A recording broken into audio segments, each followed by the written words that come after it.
अभिनव भारत दोस्तों एक ऐसा संगठन जो भारत के राष्ट्रीय ध्वज को हटाकर अपने हिंदू राष्ट्र का झंडा लगाने की साजिश कर रहा था। यानी कि भारत को एक लोकतांत्रिक देश की जगह एक हिंदू राष्ट्र घोषित करने की साजिश कर रहा था। दोस्तों ऐसी और भी बातें हैं जो जानेंगे हम आज की इस वीडियो में, तो बने रहिए मेरे साथ। और अगर अभी तक आप लोगों ने मेरे चैनल को सब्सक्राइब नहीं किया है तो प्लीज चैनल को सब्सक्राइब कर लीजिए और साथ में बेल आइकन को भी दबा लीजिए, जिससे कि मेरी सारी वीडियो आप तक पहुंच सके। तो आइए दोस्तों वीडियो को शुरू करते हैं। 26 जनवरी 2008 का दिन, एक तरफ पूरा देश गणतंत्र दिवस सेलिब्रेट कर रहा था तो दूसरी तरफ हरियाणा के फरीदाबाद शहर में कुछ लोग एक सीक्रेट मीटिंग कर रहे थे। इस मीटिंग में इंडियन आर्मी का एक बड़ा अफसर खड़े होकर बोलता है, इस संविधान का पालन करने से हमें कोई हेल्प नहीं मिलेगी, हमें अपने देश के लिए इस संविधान से लड़ना होगा। ये हमारा देश नहीं है, ये सरकार हमारी नहीं है, हमें ये देश वापस लेना होगा, अपनी स्वतंत्रता के लिए एक युद्ध लड़ना होगा, हमें विदेश में एक सेंट्रल हिंदू गवर्नमेंट बनानी पड़ेगी। और इस आदमी का नाम था कर्नल श्रीकांत पुरोहित, जो होने को आर्मी में एक बड़ा अफसर था, जिसके संगठन का नाम था अभिनव भारत, जिसकी चाहत थी आर्मी में रहते हुए भारत सरकार का तख्ता पलटकर सत्ता पर कब्जाने की और अंत में भारत को एक लोकतांत्रिक देश की जगह उसे हिंदू राष्ट्र घोषित करने की। कर्नल पुरोहित आर्मी में ऐसा अकेला आदमी नहीं था, उसने अपने जैसे और भी अफसरों से बातें की, अपनी विचारधारा के और भी लोग इकट्ठे किए। विदेश में अपनी निर्वासित सरकार बनाने और उसका दफ्तर खोलने के लिए उसने इजराइल से बातें की। उसने चेकोस्लोवाकिया देश से हथियार खरीदने के लिए नेपाल के राजा से सीक्रेट मीटिंग की, ताकि बम ब्लास्ट करके भारत से मुस्लिमों को भगाया जा सके, अल्पसंख्यकों को भगाया जा सके। इन सीक्रेट मीटिंग्स का राज खुला मालेगांव ब्लास्ट की जांच के दौरान। साल 2008 में हुए मालेगांव ब्लास्ट की जांच के दौरान आईपीएस हेमंत करकरे को अभिनव भारत के आरोपी कार्यकर्ताओं से 3 लैपटॉप मिले। 3 लैपटॉप और उसमें छिपे हैं कई राज। एटीएस की माने तो इन लैपटॉप में बम बनाने से लेकर आतंक के लिए फंडिंग के पूरे सबूत मौजूद हैं, जिनमें से एक लैपटॉप में ऐसी ही मीटिंग्स की करीब 40 ऑडियो और वीडियोस थी, जिनके अंदर थी इनकी बातचीत, जिस बातचीत ने पूरे देश को इतनी बड़ी साजिश। पहला सवाल उठता है कि आखिर क्या था इन वीडियो और ऑडियो रिकॉर्डिंग्स के अंदर। इजराइल और नेपाल जैसे देशों के साथ मिलकर कौन सी साजिश रची जा रही थी, ये किस प्रकार के हिंदू राष्ट्र की रचना करना चाहते थे और उसे किस तरह से हासिल करना चाहते थे। इजराइल की तरह हिंदुओं का एक अलग देश प्राप्त करने के लिए ये क्या तरीका अपनाना चाहते थे। इन लोगों का आरएसएस, भाजपा, विश्व हिंदू परिषद और बजरंग दल से क्या नाता था। साल 2014 में केंद्र में मोदी सरकार आने के बाद इनका क्या हुआ, इनकी अरेस्ट के बाद ये कहां गए, इन तमाम सवालों के जवाब टटोलने की कोशिश करेंगे आज के इस एपिसोड में। जांच के आधार पर दक्षिणपंथी संगठन अभिनव भारत के सदस्यों को मालेगांव बम धमाकों में गिरफ्तार किया गया था। महाराष्ट्र के मालेगांव में हुए धमाके के आरोपी लेफ्टिनेंट कर्नल श्रीकांत प्रसाद पुरोहित ने किया है बड़ा खुलासा। साध्वी प्रज्ञा ठाकुर, लेफ्टिनेंट कर्नल पुरोहित और अन्य लोगों तक हेमंत करकरे की जांच नहीं पहुंची। मालेगांव ब्लास्ट केस में साध्वी प्रज्ञा ठाकुर इतनी बड़ी खबर बॉम्बे किस हाई समय? कोर्ट से जमानत मिल गई। साल 2008 में हुए मालेगांव ब्लास्ट के बाद इस मामले की जांच कर रहे महाराष्ट्र एटीएस यानी एंटी टेररिज्म स्क्वाड के हेड हेमंत करकरे को 3 लैपटॉप हाथ लगते हैं। इन्हीं लैपटॉप में से एक लैपटॉप था शंकराचार्य दयानंद पांडे उर्फ सुधाकर धर द्विवेदी का। उन दिनों लैपटॉप और कैमरे का नया चलन था, तो शंकराचार्य सुधाकर द्विवेदी की आदत थी कि वो हर चीज को रिकॉर्ड करते थे। सुधाकर द्विवेदी की यही आदत अभिनव भारत के इन कार्यकर्ताओं पर भारी पड़ जाती थी। शंकराचार्य सुधाकर द्विवेदी भी कर्नल पुरोहित की तरह ही अभिनव भारत का हिस्सा थे और 26 जनवरी 2008 को हुई इस सीक्रेट मीटिंग में भी शामिल थे, जिसमें भारत के संविधान के विरुद्ध युद्ध छेड़ने की एक साजिश रची जा रही थी। महाराष्ट्र एटीएस ने इन मीटिंग्स की ट्रांसक्रिप्ट करवाई, यानी कि इनको शब्दों में लिखवाया, ट्रांसलेट करवाया और मालेगांव ब्लास्ट मामले की चार्जशीट के साथ कोर्ट में इन्हें पेश किया। आगे की कहानी एटीएस की यानी महाराष्ट्र एटीएस की चार्जशीट और इन सीक्रेट मीटिंग्स की ट्रांसक्रिप्ट्स पर ही आधारित है। 26 जनवरी 2008 के दिन फरीदाबाद में हुई इस सीक्रेट मीटिंग में कर्नल पुरोहित के अलावा colonel Aditya Bappadityadhar, retired major Ramesh Upadhyay, Bhajpa सांसद रहे बीएल प्रसाद, कश्मीर की शारदा पीठ के शंकराचार्य रहे दयानंद पांडे उर्फ सुधाकर धर द्विवेदी और अपोलो अस्पताल के बड़े डॉक्टर आरपी सिंह और सुधाकर चतुर्वेदी जो अभिनव भारत संगठन का एक फुल टाइम वर्कर था आदि ये लोग इस मीटिंग में मौजूद रहे। अभिनव भारत के कार्यकर्ता आरएसएस और भाजपा से ही आए हुए थे, कोई बजरंग दल से आया हुआ था, कोई भाजपा से आया हुआ था और वो लोग अपने इस काम से यानी कि भाजपा और आरएसएस के काम से संतुष्ट नहीं थे। उन्हें लगता था कि भारत को हिंदू राष्ट्र बनाने के लिए और अधिक अग्रेसिव होना पड़ेगा, कुछ बम धमाके करने पड़ेंगे। फरीदाबाद की इस मीटिंग में सबसे पहले कर्नल पुरोहित कहते हैं कि हमें विदेश में एक सेंट्रल हिंदू गवर्नमेंट बनानी पड़ेगी। मेरे पास हथियारों की कोई कमी नहीं है, जब चाहूँ तब चाहूँ जितने हथियार खरीदने चाहूँ। बताइए, हमारे ही लोग। बीते दिनों हमने 2 सक्सेसफुल मिशन किए। मैंने इजराइल से कांटेक्ट किया, हमारे एक कैप्टन वहां गए और लौट कर आए हैं। हमें काफ़ी पॉजिटिव रेस्पॉन्स मिला है। उन्होंने हमसे कहा है कि हम ग्राउंड पर कुछ करके दिखाएं। इस समय तो हमारी एक वेबसाइट तक भी नहीं बनी है, हमने उन्हें केवल कागजों पर दिखाया है। उन्होंने रिप्लाई दिया है कि हम 6 महीने का इंतजार करें। कर्नल पुरोहित ने आगे कहा कि हमने उनसे 4 चीज़ों की डिमांड की है। पहला, हथियारों और ट्रेनिंग की लगातार सप्लाई करें। दूसरा, तेल अवीव में हमारे भगवा झंडे के साथ ऑफिस खोलने दें। तीसरा, राजनीतिक शरण दें। चौथा, यूएन में हमारे नए हिंदू राष्ट्र देश को सपोर्ट करें।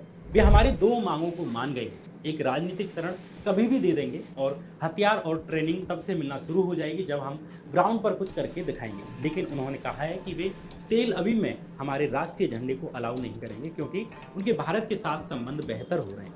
हमें अनुमति देने से उनके भारत के साथ संबंध खराब हो जाएंगे। दूसरा, वे अगले 2 साल तक इंटरनेशनल फोरम पर यानी कि यूएन पर हमारा सपोर्ट नहीं करेंगे जब तक कि हमारा मूवमेंट थोड़ा आगे नहीं बढ़ जाता। इस मीटिंग में कर्नल पुरोहित आगे कहते हैं कि मैं आपको बताना चाहता हूं कि नेपाल के राजा किंग ज्ञानेंद्र से भी हमारी 25 जून 2006 को हमारी मीटिंग फिक्स हुई। वैसे टेक्निकली ये मीटिंग 13 फरवरी को फोन पर होना फिक्स हुई थी। हमारे एक कर्नल अंदर ही अंदर हो रही थी। खुफिया विभाग में ब्रिगेडियर नियुक्त किया गया है। हमने इस मीटिंग को फिक्स करने में काफी मेहनत की। मैंने कुछ मांगे रखी जिन्हें उन्होंने एक्सेप्ट कर लिया कि हर 6 महीने पर हमारे 20 लोग ऑफिसर की तरह ट्रेनिंग लेंगे और 200 लोग सिपाही की तरह ट्रेनिंग लेंगे। इस तरह मेरे पास 1 साल में करीब 400 लोग होंगे। मैंने उनसे कहा कि एक स्वतंत्र देश के नाते आपको चेकोस्लोवाकिया देश से AK-47 खरीदनी चाहिए, इसके लिए पैसे हम देंगे। इस बात को भी किंग ने एक्सेप्ट कर लिया। यहाँ ये बताना जरूरी है कि जिस संगठन अभिनव भारत की ये मीटिंग हो रही थी, उस अभिनव भारत को साल 2006 और 7 में आर्मी में काम कर रहे कर्नल श्रीकांत पुरोहित ने ही तैयार किया था। वे जहाँ पोस्टेड होते थे वहाँ अपने इस संगठन के लिए अपनी चरमपंथी विचारधारा वाले लोगों को रिक्रूट कर रहे थे। इसी तरह कर्नल पुरोहित ने रिटायर्ड मेजर रमेश उपाध्याय को भी अपने गुट में मिला लिया जब वे नासिक में पोस्टेड थे। फरीदाबाद मीटिंग में सिर्फ कर्नल पुरोहित और मेजर रमेश उपाध्याय ही नहीं थे जो आर्मी में काम कर रहे थे, बल्कि एक और बड़ा आर्मी इस आदमी को अन्य लोगों से परिचित कराते। कर्नल पुरोहित ने कहा, मैं आपको कर्नल आदित्य धर से परिचित कराता हूँ। ये पैरासूट रेजिमेंट में है, फिलहाल ये मेरे ही साथ पंचमढ़ी में यानी मध्य प्रदेश के पंचमढ़ी में पोस्टेड है। दरअसल कर्नल पुरोहित चाहता था कि कुछ ऐसा हो जाए जिससे मुस्लिम, ईसाई और कम्युनिस्ट एकजुट हो जाएं और उनके अगेंस्ट हो जाएं। कर्नल पुरोहित इस सीक्रेट मीटिंग में कहता है, जब तक हम उनका एक खतरे की तरह विरोध नहीं करेंगे वे सब एकजुट नहीं होंगे। जिस दिन सभी मुस्लिम एक हो जाएं उस दिन हमारी जीत होगी। जैसे महाराष्ट्रियन मुस्लिम कहते हैं कि कश्मीरी मुस्लिम हमारे नहीं है। प्लान यह है कि इन सब पर हमला किया जाए और दिल्ली में जामा मस्जिद के इमाम बुखारी को अपनी पूरी कम्युनिटी के लिए खड़ा कर दिया जाए, उन्हें एक साथ यूनाइटेड किया जाए। हम मुस्लिमों, ईसाइयों और कम्युनिस्टों को एक साथ हमारे अगेंस्ट करने के ऊपर काम कर रहे हैं। लेकिन सवाल यह है कि कर्नल पुरोहित सभी मुस्लिमों को एक साथ क्यों करना चाहते थे? वे क्यों चाहते थे कि सभी मुस्लिम, पूरे देश के मुस्लिम एक इमाम के अंडर में आ जाएं, उसकी लीडरशिप में आ जाएं? इसका जवाब अभिनव भारत और इन सीक्रेट मीटिंग्स पर लिखा एक EPW का आर्टिकल देता है। EPW मैगजीन के इस आर्टिकल के अनुसार कर्नल पुरोहित का प्लान था कि एक बार सभी मुस्लिम एक ब्लॉक के रूप में इमाम बुखारी के जैसे रिलीजियस लीडर के नेतृत्व में इकट्ठे होते हैं तो अभिनव भारत हिंदुओं को अपने पीछे खड़ा करने की स्थिति में आ सकेगा। सादा शब्दों में कहूँ तो हिंदुओं को डर दिखाया जाएगा कि देखो, मुस्लिम एक हैं, एक नेता के नीचे हैं, हिंदू खतरे में हैं, मुस्लिमों के अगेंस्ट हमें भी एकजुट होना चाहिए। और इस तरह बहुसंख्यक हिंदू जो थोड़े कम चरमपंथी संगठन RSS और भाजपा से जुड़े हुए हैं, जो बजरंग दल से जुड़े हुए हैं या विश्व हिंदू परिषद से जुड़े हुए हैं, उन संगठनों को छोड़कर अभिनव भारत जैसे अति चरमपंथी सारी कोशिश करो, कुछ नहीं होने वाला है। और अभिनव भारत एक फैंटम ऑर्गेनाइजेशन यानी कि एक भूत की तरह छुपे हुए एक संगठन की आज तरह के लोग सामने समझदार आ हैं, जाए। आज का इसलिए युवा सीक्रेट समझदार है, मीटिंग आज में की जो बार नई बार पीढ़ी है वो कर्नल पुरोहित समझदार अपनी है। बात रखते हुए न्यूसेंस वैल्यू की बात करता है, मतलब समाज में अराजकता फैलाना, बम ब्लास्ट करना ताकि पूरे देश में अराजकता की स्थिति आ जाए। मुस्लिमों के खिलाफ एक के बाद एक बम ब्लास्ट करना और उसकी जिम्मेदारी अपने ऊपर नहीं लेना, ताकि देश भर के मुस्लिम किसी एक ऐसे नेता के नीचे आ जाएं जिसे कि धार्मिक नेता कहा जाए, मुस्लिमों का नेता कहा जाए, और हिंदुओं के खिलाफ वे हो जाए हंसी और आ रही है। हिंदू अभिनव भारत को अपना समर्थन की देना सोच शुरू कर दें के ऊपर और इस हंसी गृह आ रही युद्ध की है। ऐसा स्थिति में सोच अभिनव सकते हैं भारत सब। संगठन जो है भारत की सत्ता पर काबिज हो जाए और संविधान बदल डाले। महाराष्ट्र एटीएस यानी एंटी टेररिज्म स्क्वाड ने 26 जनवरी 2008 को फरीदाबाद में हुई सीक्रेट मीटिंग के अलावा साल 2007 में नासिक में हुई एक मीटिंग की ट्रांसक्रिप्ट को भी कोर्ट में जमा करवाया। जिस वक्त नासिक में ये मीटिंग हुई उस वक्त कर्नल पुरोहित नासिक में ही पोस्टेड थे और यहीं पर उन्होंने अभिनव भारत को आधिकारिक रूप से स्थापित किया था और उसे बढ़ाया था। इस मीटिंग में भी अल्पसंख्यकों पर बम से हमले करने और उनके अंदर डर पैदा करने की प्लानिंग डिस्कस की गई थी और इस मीटिंग में शंकराचार्य दयानंद पांडे, भाजपा से 2 बार सांसद रहे बीएल शर्मा और मुंबई का रहने वाला अभिनव भारत का ही एक कार्यकर्ता भाई दलवी मौजूद था। इस मीटिंग में भाई दलवी कहता है कि वे केवल त्योहारों पर नमाज पढ़ने के लिए इकट्ठा होते हैं। भारत में विस्फोट होने चाहिए, लाखों लोगों को मारा जाना चाहिए और हर जगह डर का माहौल बनाना चाहिए, तभी ये सुधरेंगे। इस पर सुधाकर द्विवेदी कहता है कि जब प्रेशर क्रिएट होगा तो धर्मांतरण खुद ब खुद शुरू हो जाएगा। एक बार ये प्रक्रिया शुरू हो जाए तो फिर पूरे देश को कन्वर्ट होने में देर नहीं लगेगी। इस पर बीएल शर्मा जो कि भाजपा के सांसद रहे हैं 2 बार, बीएल शर्मा ये कहते हैं कि ये हमारे पूर्वजों की तरह साहसी नहीं है जिन्होंने धर्मांतरण नहीं किया। जो कन्वर्ट हुए हैं वो कायर थे, वे डर की वजह से कन्वर्ट हुए और अब डर की वजह से ही वो वापस आएंगे। कर्नल पुरोहित आरएसएस से भी खुश नहीं था। वो आरएसएस को अभिनव भारत से रिप्लेस करना चाहता था, लेकिन उसे आरएसएस के ही दूसरे संगठन विश्व हिंदू परिषद और बजरंग दल अपने विचारधारा के थोड़े करीब लगते थे, थोड़े अपने जैसे लगते थे। कर्नल पुरोहित इस प्लान में भी था कि पहले वे देश में अराजकता फैला देंगे और इसके बाद इससे आकर्षित होकर विश्व हिंदू परिषद के बहुत से कार्यकर्ता उनके पास आ जाएंगे। यहाँ बड़ी ही इंटरेस्टिंग बात इस नए हिंदू राष्ट्र के नए संविधान की है। फरीदाबाद मीटिंग में कर्नल पुरोहित इस संविधान के एक हिस्से को भी पढ़ता है, यानी अभिनव भारत द्वारा बनाए गए संविधान को। अभिनव भारत का नया संविधान नेताओं के बीच आपस में विचारों को आदान प्रदान करने की स्वतंत्रता देता है, लेकिन नेताओं द्वारा एक बार डिसीजन लिए जाने के बाद वो सबको मानना पड़ेगा, यानी उसमें जनता के विरोध की कोई जगह नहीं बचती है। यानी अभिनव भारत के कॉन्स्टिट्यूशन में उसमें जनता के विरोध के लिए कोई जगह नहीं है। जनता में से कोई भी अथॉरिटी से सवाल नहीं कर सकता।